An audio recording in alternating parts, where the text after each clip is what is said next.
ನಮ್ಮ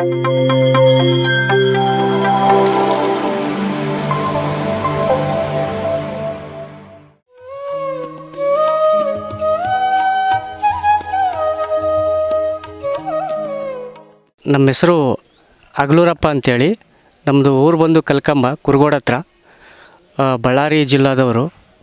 ನಾವು ಕುರುಗೋಡು ಪಿರಾಮಿಡ್ಲಿಂದ ಸುಮಾರಾಗಿ ಒಂದು 15 ಜನ ಇಲ್ಲಿ ಬಂದಿದ್ದೀವಿ. ಈ ಧ್ಯಾನ ಅನ್ನೋದು ನಾನು ಸುಮಾರು ಒಂದು 4 ತಿಂಗಳಿಂದ ಮಾಡ್ತಾಯಿದ್ದೀನಿ. ಪೂರ್ಣವಾಗಿ ಮಾಡಿದ್ದು ಅಂತಂದರೆ ಇತ್ತೀಚೆಗೆ ಒಂದು 2 ತಿಂಗಳಿಂದ.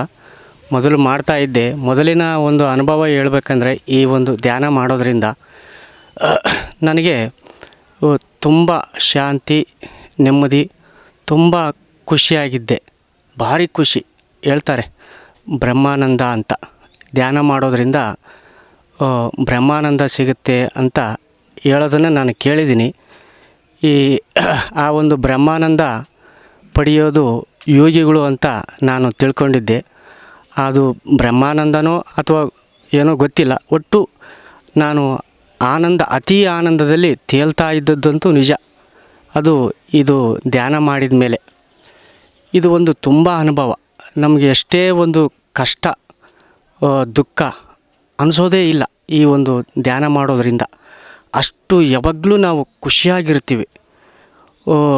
ಅದಕ್ಕೋಸ್ಕರ ಧ್ಯಾನ ಮಾಡಬೇಕು ಅನಿಸುತ್ತೆ. ಆಮೇಲೆ ಮುಖ್ಯವಾಗಿ ಆರೋಗ್ಯದ ದೃಷ್ಟಿ ಯಾವ ರೀತಿ ಅಂದರೆ, ಈ ಆರೋಗ್ಯ ಎಲ್ಲ ನರಮಂಡಲ ಕ್ಯೂರ್ ಆಗುತ್ತೆ ಧ್ಯಾನ ಮಾಡೋದರಿಂದ ಅಂತಾರೆ. ನಿಜ. ಇಲ್ಲಿ ಕಡ್ತಾಳಿ ಬಂದಮೇಲೆ ನಾನು ಮೊದಲೇ ದಿನ ಧ್ಯಾನ ಮಾಡಿದಾಗ ನನ್ನಲ್ಲಿ ಇರ್ತಕ್ಕಂಥ ಒಂದು ನರಮಂಡಲ ಆ್ಯಕ್ಟಿವೇಶನ್ ಆಗಿದ್ದನ್ನು ನಾನು ತುಂಬ ಹತ್ತಿರದಿಂದ ಗಮನಿಸಿದ್ದೀನಿ. ಅಂದರೆ ಈ ಭಾಗದಲ್ಲಿ ಒಂಥರ ವೈಬ್ರೇಷನ್ ಆಗ್ತಾ ಇದೆ ಈ ಭಾಗದಲ್ಲಿ. ಆಮೇಲೆ ಇಲ್ಲಿ ಎಲ್ಲೆಲ್ಲಿ ವೀಕ್ ಇರುತ್ತೋ ಅಲ್ಲೆಲ್ಲ ವೈಬ್ರೇಷನ್ ಆಗಿ ಆ್ಯಕ್ಟಿವೇಶನ್ ಆಗುತ್ತೆ. ಎಲ್ಲ ಒಂದು ನರಮಂಡಲ ಶುದ್ಧಿ ಆಗ್ತಾ ಇದೆ ಈ ಒಂದು ಧ್ಯಾನ ಮಾಡೋದರಿಂದ.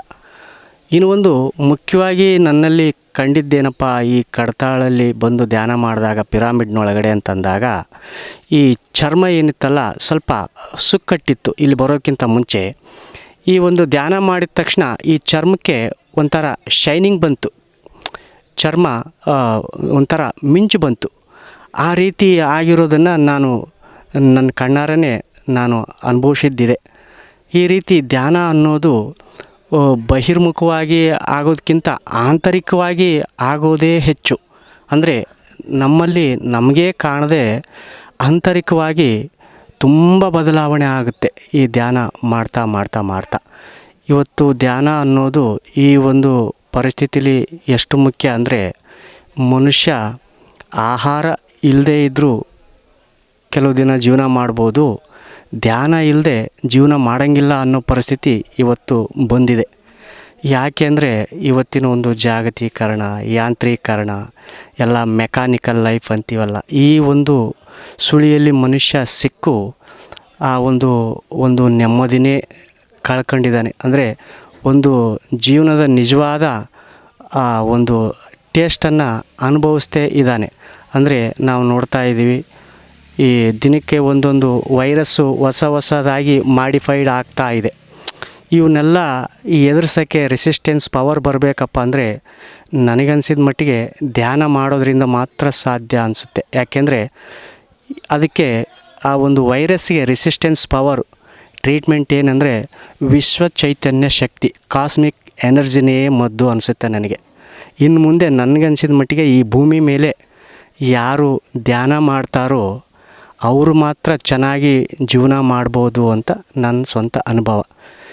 ಈ ರೀತಿ ಇನ್ನೊಂದು ಮುಖ್ಯವಾಗಿ ಹೇಳ್ಬೇಕಂದ್ರೆ, ಇವತ್ತಿನ ಜೀವನ ಶೈಲಿ ಹೆಂಗಿದೆಯಪ್ಪ ಅಂದರೆ, ಈ ಹಳ್ಳಿಗಾಡಲ್ಲಿ ಈ ವ್ಯವಸಾಯದ ಆಧಾರ ಮೇಲೆ ಜೀವನ ಮಾಡೋದು ನಮ್ಮ ಭಾರತದಲ್ಲಿ ಬಹುಸಂಖ್ಯಾತರು ಅಂತ ನಿಮಗೆಲ್ಲ ಗೊತ್ತಿದೆ. ಮುಖ್ಯವಾಗಿ ರೈತರ ವಿಚಾರ ಬಂದರೆ, ಈ ಒಂದು ಪ್ರಕೃತಿ ವಿಕೋಪದಿಂದ ಆಗಲಿ, ಇನ್ನು ಬೇರೆ ಬೇರೆ ರೀತಿಯಿಂದ ಆಗಲಿ ವ್ಯವಸಾಯ ಅನ್ನೋದು ತುಂಬ ಕಷ್ಟ ಆಗಿದೆ. ಆ ಒಂದು ಸಮಸ್ಯೆಯಿಂದ ರೈತರು ತಾಳ್ಮೆಗೆಟ್ಟು ಕೆಲವೊಂದು ಆತ್ಮಹತ್ಯೆ ಸ್ಥಿತಿಗೆ ಹೋಗಿರೋದು ಉಂಟು. ನಾನು ರೈತರಲ್ಲಿ ಮನವಿ ಮಾಡ್ಕೊಳ್ಳೋದೇನಪ್ಪ ಅಂದರೆ, ನೀವೆಲ್ಲ ಧ್ಯಾನ ಮಾಡಿ. ಧ್ಯಾನ ಮಾಡೋದರಿಂದ ನಿಮ್ಮ ಒಂದು ಮನಸ್ಥಿತಿ ಸುಧಾರಿಸುತ್ತೆ. ನಿಮ್ಮ ಕಣ್ಮುಂದೆ ನಿಮ್ಮಲ್ಲಿ ಎಷ್ಟೇ ಸಮಸ್ಯೆಗಳು ಇದ್ದರೂ ಕೂಡ, ಯಾವುದೇ ಆರ್ಥಿಕ ಸಮಸ್ಯೆ ಆಗಿರ್ಬೋದು, ಹಣಕಾಸಿನ ಸಮಸ್ಯೆ ಆಗಿರ್ಬೋದು, ಜೀವನದಲ್ಲಿ ನಿಮ್ಮ ಸ್ವಂತ ಕೌಟುಂಬಿಕ ಸಮಸ್ಯೆ ಆಗಿರ್ಬೋದು, ಇವೆಲ್ಲ ನಿಮಗೆ ತೃಣ ಮಾತ್ರ ಕಾಣಿಸುತ್ತೆ. ಅಂದರೆ ಯಾವುದೂ ದೊಡ್ಡದಾಗಿ ಕಾಣಲ್ಲ ಈ ಧ್ಯಾನ ಮಾಡೋದರಿಂದ. ಹಾಗೆ ಇವಕ್ಕೆಲ್ಲ ಸೊಲ್ಯೂಷನ್ ಏನಪ್ಪ ಅಂದರೆ ಧ್ಯಾನ ಒಂದೇ ಮೂಲ ಅನಿಸುತ್ತೆ. ಇವತ್ತು ಧ್ಯಾನ ಮಾಡೋದ್ರ ಮೂಲಕ ನಮ್ಮ ಒಂದು ಆತ್ಮ ಸಾಕ್ಷಾತ್ಕಾರ ಮಾಡ್ಕೋಬೋದು. ಅಂದರೆ ನಾನು ಯಾರು, ನಾನು ಒಂದು ಆತ್ಮ, ನಾನು ಒಂದು ಭೌತಿಕ ದೇಹ ಅಲ್ಲ, ಈ ಆತ್ಮಕ್ಕೆ ಯಾವತ್ತೂ ಸಾವಿಲ್ಲ, ಅದು ಅಮರ, ಈ ದೇಹ ಮಾತ್ರ ನಶ್ವರ ಅನ್ನೋ ಸತ್ಯ ಯಾವ ಮನುಷ್ಯ ತಿಳ್ಕೊಂತಾನೋ ಆವತ್ತು ಅವನಿಗೆ ಆ ಜ್ಞಾನೋದಯದಿಂದ ಯಾವುದೇ ದುಃಖದಿಂದ ವಿಮುಕ್ತಿ ಹೊಂದ್ತಾನೆ. ಎಲ್ಲವುದಕ್ಕೂ ದುಃಖಕ್ಕೆ ಮೂಲ, ದುಃಖವೇ ಎಲ್ಲವುದಕ್ಕೂ ಮೂಲ. ದುಃಖ ಅನ್ನೋದು ಬರೋದಿಲ್ಲ, ಅವನಿಗೆ ಭಯ ಅನ್ನೋದು ಬರೋಲ್ಲ, ಧೈರ್ಯ ಇರುತ್ತೆ. ನನಗೆ ಸಾವಿಲ್ಲ, ನಾನು ಒಂದು ಆತ್ಮಕ್ಕೆ ಸಾವಿಲ್ಲ, ನಾವೆಲ್ಲ ಆತ್ಮಸ್ವರೂಪರು, ನಾವೆಲ್ಲ ದೈವಾಂಶ ಸಂಭೂತರು, ನನ್ನಲ್ಲೂ ಕೂಡ ದೈವತ್ವ ಗುಣ ಇದೆ. ಆ ದೈವತ್ವ ಗುಣ ಹೆಂಗೆ ಹೊರಗಡೆ ಬರುತ್ತೆ ಅಂದಾಗ ಧ್ಯಾನ ಮಾಡೋದರಿಂದ ಆಂತರಿಕವಾಗಿ ಬದಲಾವಣೆ ಆಗೋದ್ರ ಮೂಲಕ ಆ ಒಂದು ದೈವತ್ವ ಗುಣ ತನ್ನಿಂತಾನೇ ಹೊರಗಡೆ ಬರುತ್ತೆ. ಹಾಗಂದಾಗ ಕಾಮ, ಕ್ರೋಧ, ಮದ, ಮತ್ಸರ ಇವೆಲ್ಲ ಗೆದ್ದುಬಿಟ್ಟು ಜ್ಞಾನೇಂದ್ರಿಯಗಳನ್ನು ನಮ್ಮ ಕಂಟ್ರೋಲಲ್ಲಿ ಇಟ್ಕೊಂಡು ನಮ್ಮ ಜೀವನನ ನೆಮ್ಮದಿಯಾಗಿ ಸಾಗಿಸ್ಬೋದು ಅಂತ ನನ್ನ ಸ್ವಂತ ಅನುಭವ. ಧ್ಯಾನದ ಬಗ್ಗೆ ಏನು ಪ್ರಚಾರ ಮಾಡ್ತಾ ಇದ್ದಾರೋ, ಧ್ಯಾನ ಕಲಿಸ್ತಾ ಇದ್ದಾರೋ, ಇದು ಭಾರಿ ಅದ್ಭುತ. ಈ ಒಂದು ಇದರಲ್ಲಿ ನಿಮಗೆಲ್ಲ ಗೊತ್ತಿದೆ, ಹಿಂದಕ್ಕೆ ಒಂದು ಸಣ್ಣ ಒಂದು ಜ್ಞಾನ, ಒಂದು ನಾಲೆಡ್ಜ್ ತಿಳ್ಕೊಳ್ಳೋದು ಎಷ್ಟು ಕಷ್ಟ ಇತ್ತು ಅಂತ ಹಿಂದೆ ವಯಸ್ಸಾದವ್ರು ನಮ್ಗೆ ಹೇಳೋರು. ಯಾರು ವೇದನ ಕಿವಿಯಲ್ಲಿ ಕೇಳಿಸ್ಕೊತಾರೋ, ಒಬ್ಬರು ವೇದ ಓದಿದರೆ ಅಕಸ್ಮಾತಾಗಿ ಆ ಒಂದು ವೇದ ಯಾರು ಕೇಳಿಸ್ಕೊತಾರೋ ಅವ್ರ ಕಿವಿಯಲ್ಲಿ ಕಾದ ಸೀಸನ ಬಿಡ್ತಾಯಿದ್ರಂತೆ. ಅಂದರೆ ವೇದ ಅಂದರೆ ಅದು ನಿಮಗೆಲ್ಲ ಗೊತ್ತಿದೆ. ವೇದ ಅಂದರೆ ಅದು ಒಂದು ಸತ್ಯ, ಆ ಒಂದು ಜ್ಞಾನ. ಅಂಥ ಒಂದು ಸತ್ಯನ ಅಕಸ್ಮಾತಾಗಿ ಒಬ್ಬರು ಓದ್ತಾ ಇರಬೇಕಾದ್ರೆ ಕೇಳಿಸ್ಕೊಂಡಾಗ ಕಿವಿಯಲ್ಲಿ ಕಾದ ಸೀಸದ ನೀರನ್ನು ಬಿಡ್ತಾಯಿದ್ರಂತೆ. ಅಂದರೆ ಒಂದು ಸತ್ಯ ತಿಳ್ಕೋಬೇಕು ಅಂತ ಅಂದರೆ ಅಷ್ಟು ಕಷ್ಟ ಇತ್ತು ಆಗಿನ ಕಾಲಕ್ಕೆ. ಇವಾಗೆ ಎಲ್ಲ ಡಿಜಿಟಲೈಜೇಷನ್ ಆದಾಗೆ, ಇವೆಲ್ಲ ಸೋಷಲ್ ಮೀಡಿಯಾ ಪ್ಲ್ಯಾಟ್ಫಾರ್ಮ್ ಬಂದಾಗೆ ಸತ್ಯ ಅನ್ನೋದು, ಇನ್ಫಾರ್ಮೇಷನ್ ಅನ್ನೋದು ನಮ್ಮ ಕಿರುಬೆರಳಿನ ಕೆಳಗಡೆ ತುದಿಯಲ್ಲಿದೆ. ಅಂದರೆ ಜ್ಞಾನ ಅನ್ನೋದು ಅಷ್ಟು ಸುಲಭವಾಗಿ ನಮಗೆ ಸಿಗ್ತಾ ಇದೆ ಅಂತ ಅರ್ಥ. ಅದೇ ರೀತಿಯಾಗಿ ನಾನು ಈ ಒಂದು ಮೆಡಿಟೇಷನ್ ಧ್ಯಾನದ ಬಗ್ಗೆ ಯಾವ ರೀತಿ ಬಂದೆ ಅಂದರೆ, ನನಗೆ ಅನಾರೋಗ್ಯ ಕಾಡಿತ್ತು. ಅನಾರೋಗ್ಯ ಕಾಡಿದಾಗ ಮಾನಸಿಕವಾಗಿ ತುಂಬ ಡಿಪ್ರೆಷನಲ್ಲಿ ಹೋಗಿದ್ದೆ. ಸುಮಾರು ಒಂದು 6 ತಿಂಗಳ ಕೆಳಗಡೆ ಹೋದಾಗ ಅದಕ್ಕೆ ಸೊಲ್ಯೂಷನ್ ಏನು ಅಂತೇಳಿ ನನ್ನ ಮೊಬೈಲಲ್ಲಿ ಸರ್ಚ್ ಮಾಡಿದಾಗ ಯೂಟ್ಯೂಬಲ್ಲಿ PMC ಚಾನಲ್ ಕನ್ನಡ ಆಮೇಲೆ ತೆಲುಗು ಇವೆರಡನ್ನೆಲ್ಲ ಸಬ್ಸ್ಕ್ರೈಬ್ ಮಾಡಿ ನಾನು ನೋಡಿದಾಗ ಧ್ಯಾನನೇ ಒಂದು ಸೊಲ್ಯೂಷನ್ ಅಂತ ಸಿಕ್ತು. ಈ ಒಂದು ಧ್ಯಾನ ಮಾಡಿದಾಗ ನನಗೆ ತುಂಬ ಫ್ರೆಶ್ನೆಸ್ ಆಯಿತು, ತುಂಬ ಹ್ಯಾಪಿನೆಸ್ ಆಯಿತು, ಚೆನ್ನಾಗಿ ನಿದ್ರೆ ಬರೋಕ್ಕೆ ಶುರು ಮಾಡಿತ್ತು, ಆರೋಗ್ಯದಲ್ಲಿ ಚೇತರಿಕೆ ಕಂಡೆ ನಾನು ಈ ಒಂದು ಧ್ಯಾನದ ಮೂಲಕ. ಇವತ್ತಿಗೂ ಕೂಡ ನಾವೆಲ್ಲ ರೈತರು, ನಾವು ಹೊಲದಲ್ಲಿ ಏನೇ ಕೆಲಸ ಮಾಡಲಿ, ಇವನ್ನು ಕಳೆ ತೆಗಿಬೇಕಾದ್ರೆ ಈ ಒಂದು ಯೂಟ್ಯೂಬಲ್ಲಿ PMC ಚಾನಲನ್ನು ಓಪನ್ ಮಾಡಿಬಿಟ್ಟು ನೋಡ್ತಾನೆ ನಾನು ಹೊಲದ ಕೆಲಸ ಮಾಡ್ತಾಯಿರ್ತೀನಿ. ಅಂದರೆ ಈ ಒಂದು PMC ಚಾನಲಲ್ಲಿ ಎಂಥ ಜ್ಞಾನ ಸಿಗುತ್ತೆ ಅಂದರೆ ಅಂಥ ಅಪೂರ್ವವಾದ ಜ್ಞಾನ. ಈ ಒಂದು ದೊಡ್ಡ ಫಾರಿನ್ ಯೂನಿವರ್ಸಿಟಿಯವರು ಕೂಡ ಕೊಡದೇ ಇರತಕ್ಕಂಥ ಜ್ಞಾನ ಈ ಒಂದು PMC ಕನ್ನಡ ಚಾನಲ್ ಆಗಿರ್ಬೋದು, ತೆಲುಗು ಚಾನಲ್ ಆಗಿರ್ಬೋದು, ಈ ಒಂದು ಚಾನಲಿಂದ ಸಿಗ್ತಾ ಇದೆ. ನನಗೆ ತುಂಬ ಅದ್ಭುತ. ಇದು ಒಂದು ಗುರು ಅಂತ ನಾನು ಅನ್ಕೊತಾ ಇದ್ದೀನಿ. ಅದೇ ರೀತಿ ನಮ್ಮ ಪತ್ರಿಜಿ ಸಾರು ನೋಡಿದಾಗ ಕಲಿಯುಗದ ದೈವಾಂಶ ಸಂಭೂತರು ಹೇಳ್ತಾರೆ. ನನಗನ್ಸುತ್ತೆ ಇವರು ಕೃಷ್ಣನ ಅಪರಾವತಾರ ಇರ್ಬೋದೇನೋ ಅಂತ ಅನಿಸುತ್ತೆ. ಈ ಪತ್ರಿಜಿ ಸಾರು ಇಷ್ಟು ಕೆಲಸ ಮಾಡಿದರೂ ಕೂಡ ಅವರಿಗೆ ಯಾವುದೇ ಒಂದು ಅಹಂ ಇಲ್ಲ. ಅಷ್ಟು ಸರಳವಾಗಿ ನಮ್ಮ ಕೈಗೆ ಸಿಗ್ತಾರೆ. ಅಷ್ಟೊಂದು ಮಹಾನ್ ವ್ಯಕ್ತಿ ಇವತ್ತು ಈ ಭೂಮಿ ಮೇಲೆ ಈ ಒಂದು ಧ್ಯಾನ ಯಜ್ಞನ ಮಾಡ್ತಾಯಿದ್ದಾರೆ. ಧ್ಯಾನ ಯಜ್ಞ ಇದು ಒಂದು ಧರ್ಮಯಜ್ಞ. ಇನ್ನು ಮುಂದೆ ಭೂಮಿ ಮೇಲೆ ಏನಾದರೂ ಶಾಂತಿ, ಧರ್ಮ, ಏನಾದರೂ ಜೀವ ಸಂಕುಲ ಉಳಿಬೇಕಂದ್ರೆ ಈ ಒಂದು ಧ್ಯಾನ ಮಹಾ ಯಜ್ಞದಿಂದ ಕಾರಣನೇನ ಅನಿಸುತ್ತೆ ನನಗೆ.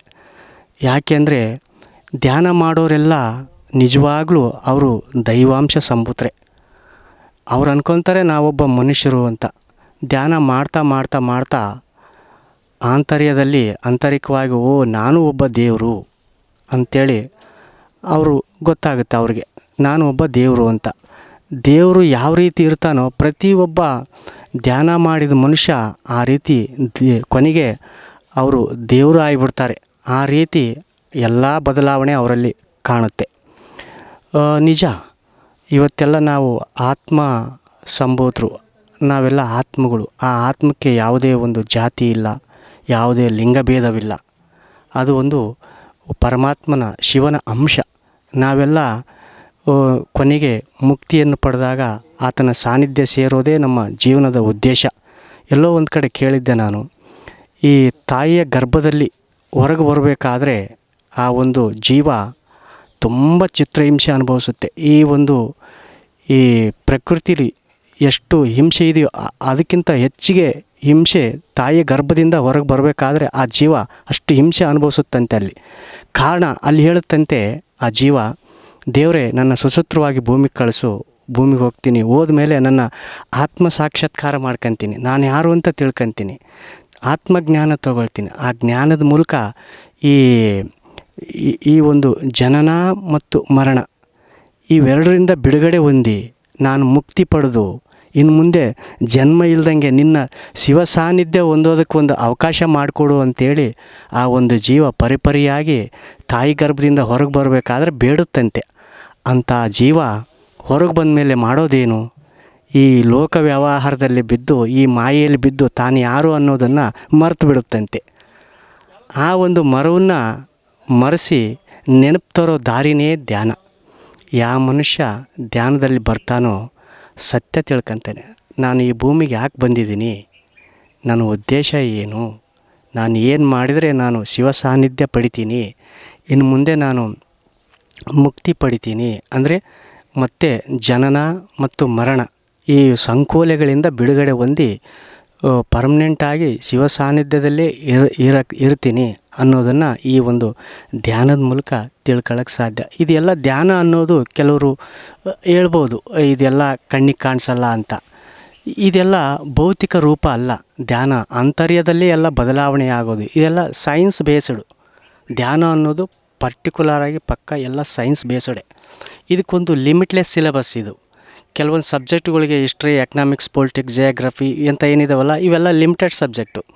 ಇದೆಲ್ಲ ಅನ್ಲಿಮಿಟೆಡ್ ಸಬ್ಜೆಕ್ಟ್. ಧ್ಯಾನ ಅನ್ನೋದು ಅನ್ಲಿಮಿಟೆಡ್ ಸಬ್ಜೆಕ್ಟ್. ಇದೆಲ್ಲ ಇದರಿಂದ ಆಸ್ಟ್ರಲ್ ಜರ್ನಿ, ಏನೇನೋ ಹೇಳ್ತಾರೆ, ಕರ್ಮಯೋಗ, ಇವೆಲ್ಲ ಯೋಗಿಗಳು ಸಿದ್ಧಿ ಮಾಡಿಕೊಂಡು ಅಣಿಸಿದ್ಧಿಗಳ ಅಣಿಮಾದಿ ಅಷ್ಟಸಿದ್ಧಿಗಳನ್ನು ಪಡೆದು ಅದೆಲ್ಲ ಪಡ್ಕೊಳ್ಳೋದು ದಾರಿ ಇದೆ ಈ ಒಂದು ಧ್ಯಾನದಿಂದ. ಅಂಥ ಒಂದು ಅದ್ಭುತವಾದ ಸಬ್ಜೆಕ್ಟ್ ಇದು. ಆಧ್ಯಾತ್ಮದ ಒಂದು ಭಾಗ ಇದು. ಧ್ಯಾನ ಅನ್ನೋದು ಆಧ್ಯಾತ್ಮದಲ್ಲೇ ಇದೆ. ಇಂಥದನ್ನು ನಾನೇನು ಹೇಳ್ತಾ ಇದ್ದೀನಿ ಅಂದರೆ, ಪ್ರತಿಯೊಂದು ಸ್ಕೂಲಲ್ಲಿ ಒಂದು ಸಬ್ಜೆಕ್ಟಾಗಿ ಇಡಬೇಕು. ಏಕೆಂದರೆ ಮುಂದಿನ ಜನ್ರೇಷನ್ನವರು ಆ ಸ್ಕೂಲಲ್ಲಿ ಚಿಕ್ಕ ವಯಸ್ಸಲ್ಲೇ ಧ್ಯಾನನ ಬೇಗ ಅಳವಡಿಸ್ಕೊಳ್ಳೋಕ್ಕೆ ಸಾಧ್ಯ. ಕಾನ್ಸಂಟ್ರೇಷನ್ ಬರುತ್ತೆ. ಅವರು ಹೆಚ್ಚಿಗೆ ಡೈವರ್ಷನ್ ಆಗೋಕ್ಕಾಗಲ್ಲ. ಮಕ್ಕಳು ಚೆನ್ನಾಗಿ ಕಲಿತಾರೆ. ಹಾಗಾದಾಗ ನಾನು ಸರ್ಕಾರಕ್ಕೆ ಮನವಿ ಮಾಡೋದೇನಪ್ಪ ಅಂದರೆ, ಧ್ಯಾನನ ಒಂದು ಸಬ್ಜೆಕ್ಟಾಗಿ ಕಂಪಲ್ಸರಿ ಅಳವಡಿಸಿ. ಅದರಿಂದ ಅವ್ರದ್ದು ಎಲ್ಲದೂ ಇಂಪ್ರೂವ್ಮೆಂಟ್ ಆಗುತ್ತೆ. ಒಂದು ಏಕಾಗ್ರತೆ ಬೆಳೆಯುತ್ತೆ, ಅವರಲ್ಲಿ ಸಂಯಮ ಬರುತ್ತೆ, ಒಳ್ಳೆಯ ಸದಾಚಾರಗಳು ಬರ್ತವೆ. ಮನೆಯಲ್ಲಿ ಯಾವ ರೀತಿ ಇರಬೇಕು, ಸೋಷಲಲ್ಲಿ ಯಾವ ರೀತಿ ಇರಬೇಕು, ಪಬ್ಲಿಕಲ್ಲಿ ಯಾವ ರೀತಿ ಆ್ಯಕ್ಟ್ ಮಾಡಬೇಕು ಅನ್ನೋದೆಲ್ಲ ಮಕ್ಕಳು ಚೆನ್ನಾಗಿ ಕಲಿತಾರೆ. ಅದಕ್ಕೆ ಇನ್ನೊಂದು ನಾನು ಈ ಪತ್ರಿಜಿ ಸಾರು ಒಂದು ಇದು ನೋಡೋದಾದರೆ, ಅವರು ತುಂಬ ಈ ಕಡ್ತಾಳಲ್ಲಿ ನಾನು ಬಂದು ನೋಡಿದಾಗ ಇಲ್ಲಿ ಜನಸಾಗರ, ಇಲ್ಲಿ ಎಣಿಕೆಗೆ ಸಿಗದಷ್ಟು ಜನಸಾಗರ. ಆ ಒಂದು ಜನಸಾಗರಕ್ಕೆ ಅಕಾಮಿಡೇಷನ್ ಆಗಿರ್ಬೋದು, ಆಮೇಲೆ ಊಟದ ವಿಚಾರ ಆಗಿರ್ಬೋದು, ಇಲ್ಲಿ ಜ್ಞಾನ ದಾಹ ತಣಿಸೋದಕ್ಕೆ ಒಂದು ಪ್ರೋಗ್ರಾಮ್ಗಳಾಗಿರ್ಬೋದು, ಇವೆಲ್ಲ ನೋಡಿದಾಗ ನನಗೆ ಮಾತೇ ಬರ್ತಾ ಇಲ್ಲ. ಹೇಳಿದ್ನಲ್ಲ, ಇವರು ಕಲಿಯುಗದ ದೈವ. ಇವರು ಇಂಥ ಕಲಿಯುಗ ದೈವಕ್ಕೆ ಒಂದು ಅಹಂ ಕೂಡ ಇಲ್ಲ, ಅಷ್ಟು ಸರಳ ಜೀವಿ. ನನಗೆ ಏನು ಮಾತಾಡಬೇಕು, ವರ್ಣನೆ ಮಾಡಬೇಕು ಅಂತ ಅವ್ರ ಬಗ್ಗೆ ಪದಗಳಿಗೆ ನಿಲ್ಕಲಾರ್ದಂಥ ತಾತನವ್ರು ಅವರೆಲ್ಲ. ಒಂಥರ ಯೋಗಿಗಳಿಗಿಂತ ಯೋಗಿಗಳು. ಅದಕ್ಕೋಸ್ಕರ ಹೇಳ್ತಾರೆ ಅವರು ಬ್ರಹ್ಮ ಮಹರ್ಷಿಗಳು ಅಂತ. ಇರ್ಬೋದು, ಬ್ರಹ್ಮ ಮಹರ್ಷಿಗಳು ಆ ಒಂದು ಪದವಿ ಸಿಗೋದು ತುಂಬ ದೊಡ್ಡದದು, ಕೊನೆಯ ಪದವಿ ಬ್ರಹ್ಮ ಮಹರ್ಷಿಗಳು ಅಂತ. ಇನ್ನೂ ಒಂದು ಮುಖ್ಯವಾಗಿ ನಾನು ಹೇಳೋದೇನು ಅಂದರೆ, ಪ್ರತಿಯೊಬ್ಬರು ಧ್ಯಾನಕ್ಕೆ ಬನ್ನಿ. ಧ್ಯಾನಕ್ಕೆ ಬಂದಾಗ ಆತ್ಮ ಸಾಕ್ಷಾತ್ಕಾರ ಆಗುತ್ತೆ, ಆತ್ಮ ಜ್ಞಾನ ಪಡಿತೀರಿ. ನಿಮ್ಗೆ ಯಾವುದೂ ಒಂದು ಸಮಸ್ಯೆಗಳು ಕಾಣೋದಿಲ್ಲ. ಈ ರೀತಿ ಹೇಳಿ ನಾನು ಮುಗಿಸ್ತಾ ಇದ್ದೀನಿ. ನಮಸ್ಕಾರ. PMC ಕನ್ನಡ ಚಾನೆಲ್ ಅನ್ನು ಲೈಕ್ ಮಾಡಿ, ಶೇರ್ ಮಾಡಿ, ಸಬ್ಸ್ಕ್ರೈಬ್ ಮಾಡಿ ಮತ್ತು ಮಾಡಿಸಿ. ಎಲ್ಲರಿಗೂ ಧನ್ಯವಾದಗಳು.